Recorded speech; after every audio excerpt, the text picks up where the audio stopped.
Our world is a delicate and interconnected system. For millennia, it has maintained a remarkable balance, allowing life in all its glorious forms to flourish. But that balance is now being disturbed. Human activity has warmed our planet, and the consequences are becoming clearer with each passing year. The ice is melting. The seas are rising. Weather patterns are shifting in ways that challenge life everywhere. In the face of this profound change, humanity is beginning to ask a very big question. Can we, the species that altered the climate, now intervene to cool it? This is the world of geoengineering, a field of ideas both hopeful and deeply sobering. Geoengineering is the deliberate, large-scale manipulation of Earth's climate systems. It is not about small, local changes. Instead, it involves proposals grand enough to affect the entire globe. The goal is simple to state: to counteract the warming caused by greenhouse gases. But the methods and their potential outcomes are extraordinarily complex. We are venturing into uncharted territory, considering actions that could have repercussions for generations to come. The question is not just whether we can cool the Earth, but whether we should, and what might happen if we try. It is a conversation that touches every person and every ecosystem on our shared planet. The urgency behind this conversation is undeniable. We see it in the bleached coral reefs, once vibrant cities of life, now silent and white. We see it in the struggles of polar bears on shrinking ice floes. We see it in the farmers whose lands are turned to dust by prolonged drought. When we look at the broad landscape of geoengineering, two main paths emerge. They take very different approaches, like two doctors offering different treatments. One seeks to manage the symptom, excess heat. The other aims to treat the underlying cause, excess carbon dioxide. Understanding this difference is step one. Both paths hold huge possibilities and big unknown dangers. First path, solar radiation management, or SRM, reduce sunlight reaching Earth. Imagine a planetary sunshade gently dimming the sun. This could lower global temperatures quickly, within years. That speed makes SRM alluring in an emergency. It's a direct intervention in Earth's energy balance. Let us look more closely at the first path, solar radiation management. The concept is inspired by nature itself. Large volcanic eruptions like Mount Pinatubo 1991 can blast millions of tons of sulfur dioxide high into the stratosphere. These particles form a fine, reflective haze that spreads around the globe, scattering sunlight back into space and causing a temporary global cooling. Scientists are exploring whether we could mimic this effect in a more controlled way. The leading proposal involves using a fleet of high-altitude aircraft to release tiny aerosol particles. Tiny aerosol particles. Sulfates. Calcium carbonate. The potential effect could be powerful.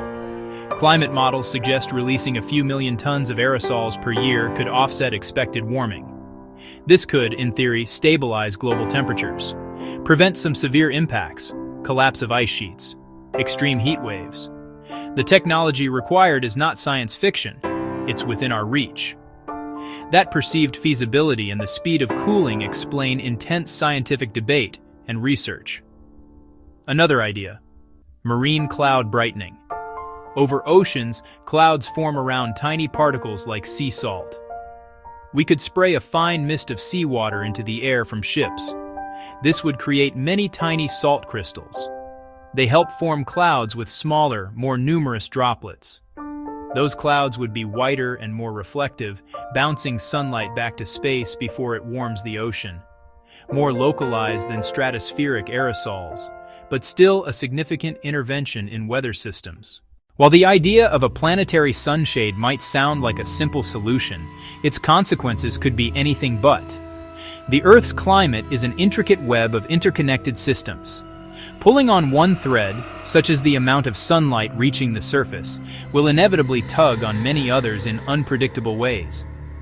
One of the most significant concerns is the potential for massive disruption to global rainfall patterns.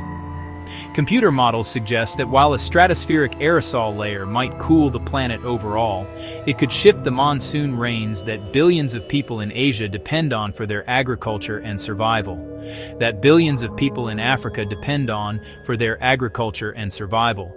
A solution for one part of the world could create a crisis for another. Furthermore, solar radiation management does nothing to address the root cause of climate change, the ever-increasing concentration of carbon dioxide in the atmosphere. It would be like taking a painkiller for a broken bone without ever setting the fracture. The CO2 would continue to build up, and while the temperature might be stable, other harmful effects would persist. Chief among these is ocean acidification. As the oceans absorb more CO2, the water becomes more acidic, making it difficult for creatures like corals, clams, and plankton to build their shells and skeletons. This threatens the entire marine food web, a problem that dimming the sun cannot solve. There is also the deeply worrying scenario known as the termination shock. Imagine we were to deploy a solar shield for several decades. During that time, greenhouse gases would continue to accumulate in the background. If, for any reason, political conflict, economic collapse, or a technical failure, the system were to be stopped abruptly, the cooling effect would vanish within a year or two. The planet would then experience all the suppressed warming in a sudden, catastrophic surge. This rapid temperature rise would likely be far more devastating for ecosystems and human societies than the gradual warming we are experiencing now. Finally, we simply do not know what we do not know.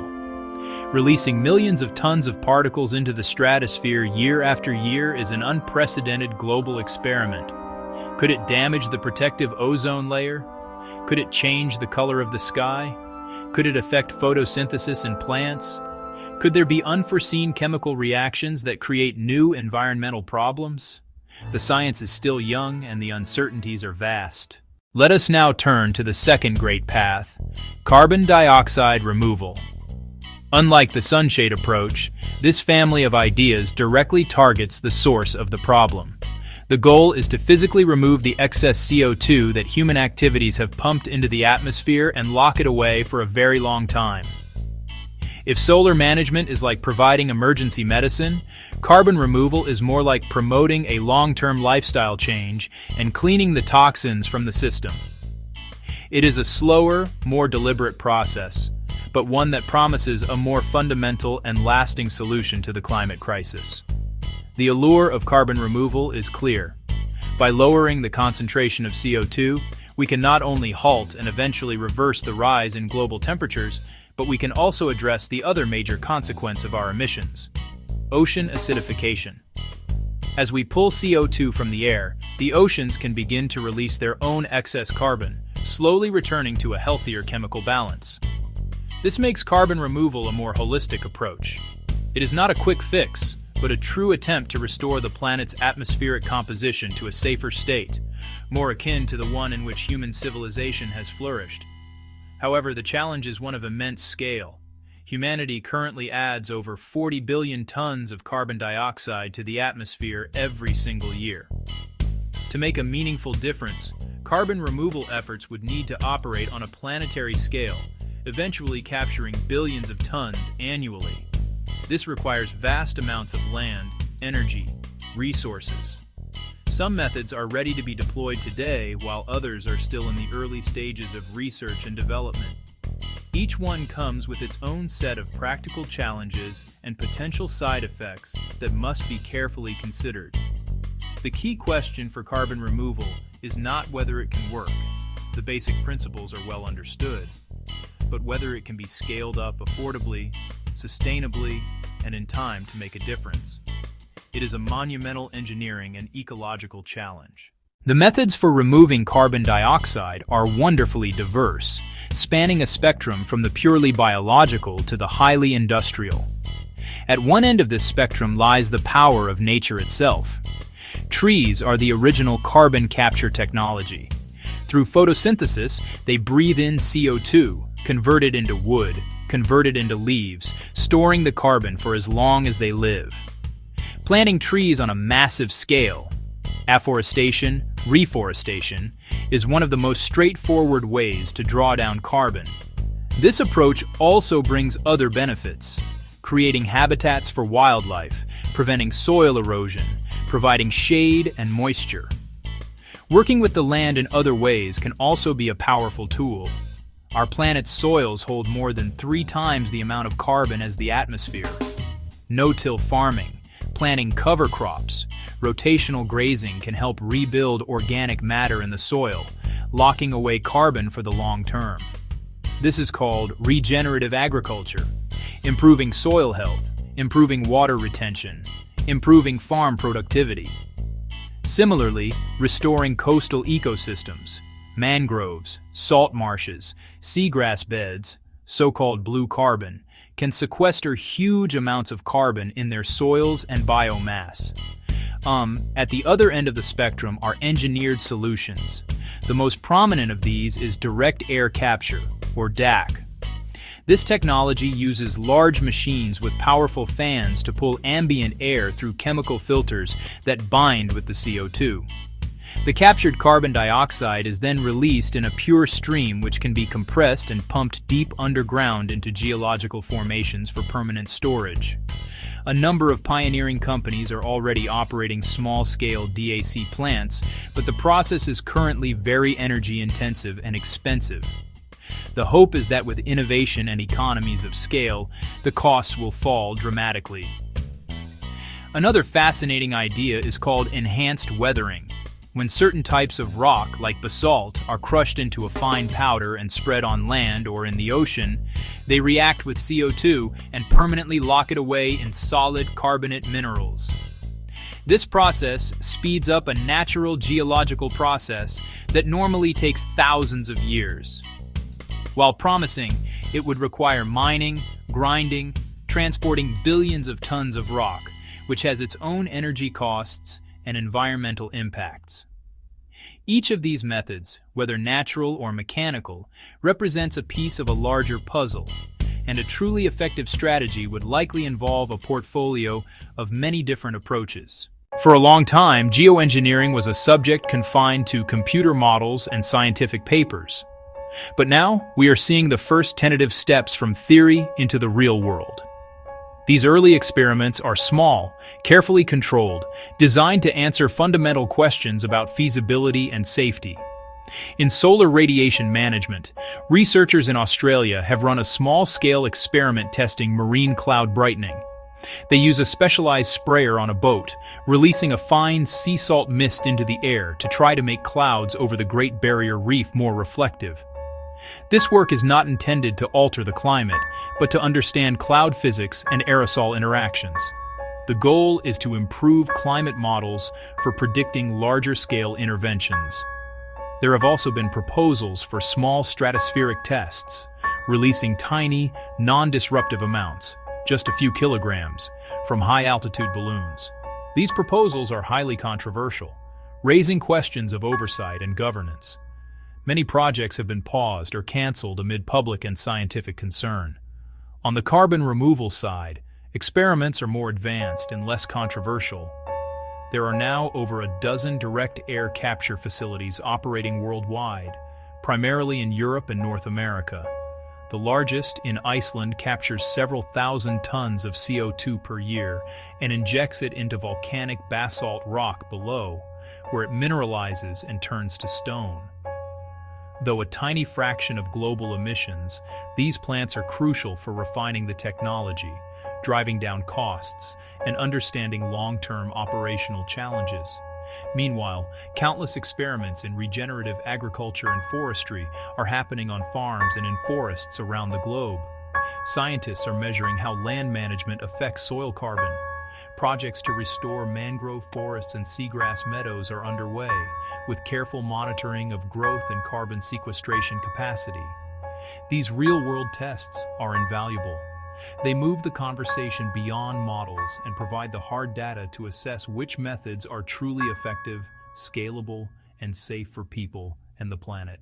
As we venture into the world of geoengineering, the scientific and technical challenges, as immense as they are, may not be the hardest ones we face.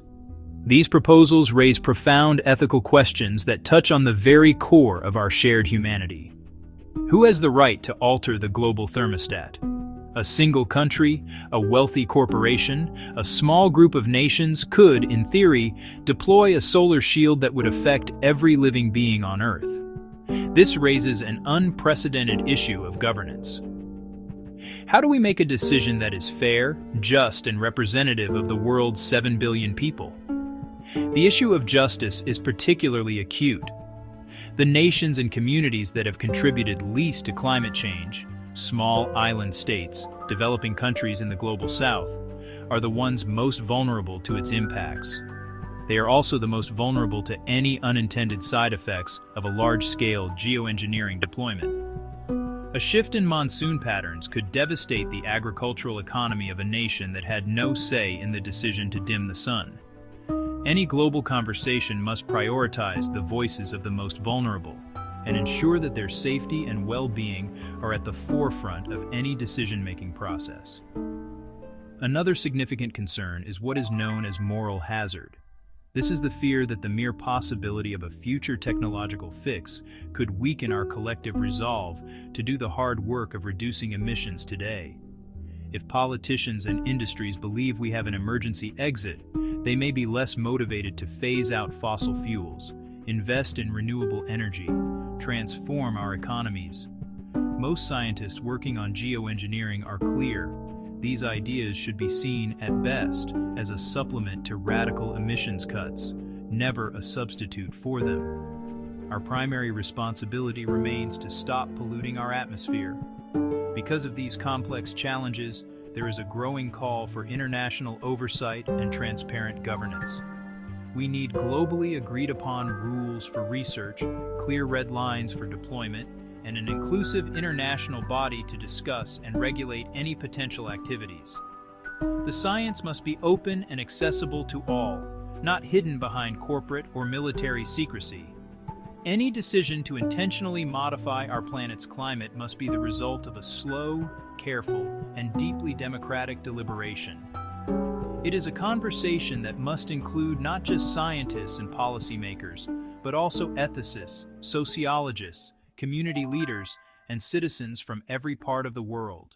So, where does this leave us? Can we cool the Earth? The answer, it seems, is a qualified and deeply complex perhaps. We are beginning to understand that we may have the technical capacity to intervene in the climate system. Solar radiation management offers the prospect of a rapid cooling effect, but it is fraught with immense risks, does not solve the root problem of CO2, and could have dangerous, unintended consequences. Carbon dioxide removal, on the other hand, addresses the fundamental cause of warming, but it is slow, expensive, and faces enormous challenges of scale. Neither is a magic bullet. The path forward, therefore, must be one of profound caution. The greatest and most immediate priority remains unchanged. We must reduce our greenhouse gas emissions as quickly and as drastically as possible. Every ton of CO2 we avoid putting into the atmosphere is a ton we do not have to worry about removing later. The transition to clean energy, the protection of our forests, and the transformation of our industries and agriculture are the safest and most certain ways to secure a stable climate for future generations. Geoengineering cannot be an excuse for delaying this essential work. At the same time, it would be unwise to ignore these ideas completely. In a world facing escalating climate risks, we must understand all our options. This means we need a robust, transparent, and internationally coordinated research program. This research must not only investigate the science and technology, but also delve into the critical issues of ethics, governance, and social impacts. Small-scale, carefully controlled experiments, subject to strict oversight, can help us answer key questions and improve our models. But any consideration of large-scale deployment must be off the table until we have a global consensus, which we are very far from achieving. Ultimately, we are all in this together. The atmosphere and the oceans do not recognize national borders. The challenge of a changing climate and the decision of how to respond to it is a shared responsibility. The conversation about geoengineering must be global, inclusive, and rooted in a deep sense of humility before the complexity of our planet. We did not intend to warm the Earth, but we did. As we contemplate intentionally cooling it, we must proceed with the utmost wisdom and care, always remembering that our primary duty is to protect this one precious world, our only home.